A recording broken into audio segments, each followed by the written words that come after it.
ऋतिक, आप हमें ये बताइए कि ये जो श्रद्धांजलि अर्पित जो किए हैं अपने पापा का, तो क्या अभी तक 1 साल हो गया है, क्या आपके पापा को कोई न्याय मिल पाया है? अभी तक कोई न्याय नहीं मिल पाया, इसी की तो लड़ाई लड़ रहा हूँ मैं। तो आपके साथ तो बड़े-बड़े यहाँ पे जो आए थे, नेता लोग जो आए थे, तो क्या वो जो जो आपको वादा किए, क्या वादा जो है वो ज़मीनी स्तर पे दिख रहा है कि नहीं? कहीं ज़मीनी स्तर पे नहीं दिख रहा है। हमारे समाज के जितने भी नेता हैं और हमारे समाज से उठकर भी यहाँ पे नेता पहुँचे थे, वो लोग सिर्फ आए थे, अपनी जो नेता का जो झूठा वादा होता है, उस चीज़ को कर मेरे साथ भी गए थे। मैं एक क्वेश्चन जो अभी किया किया हूँ, मैं वही क्वेश्चन आपसे दोहराना चाहूँगा। रामविलास पासवान जी का एक स्लोगन था कि मैं उस घर में दिया जलाने चला हूं जहां सदियों से अंधेरा था। आज वही राकेश पासवान, जिनका जो सबके घर में दीप दीप जलाएं, आज उनका घर में अंधेरा है। तो क्या इस अंधेरा को दूर करने के लिए क्या रामविलास जी के और जो हैं चिराग पासवान जी, ये लोग क्या कर रहे हैं? वो लोग अपना राजनीति कर रहे हैं, उनको समाज से कोई मतलब नहीं है। वो समाज से बहुत ऊपर चले गए हैं। वो समाज को, हमारे समाज के जितने भी लोग हैं, उनको बहुत नीचा तबके का लोग मानते हैं।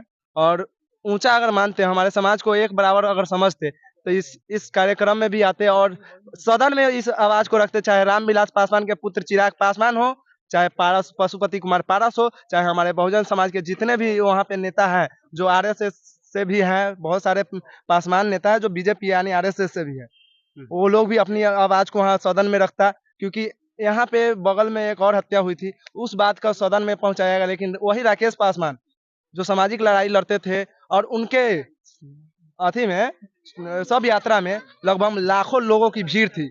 अगर उस लाल की अगर बात को अगर नहीं पहुंचा पा रहे हैं सदन, तो ये हमारे समाज के जो नेता हैं, जो भी है, चिराग पासवान हो, पशुपति कुमार पारस हो, जो भी हैं, उनके लिए शर्मनाक बात है कि आप सिर्फ समाज के नाम पर वोट लेना चाहते हैं, सिर्फ रामविलास का बेटा कहते हैं और कहते हैं पासवान समाज से हूँ। ये सिर्फ दिखावा है। तो आपको उम्मीद है कि आपके पापा को न्याय मिलेगा?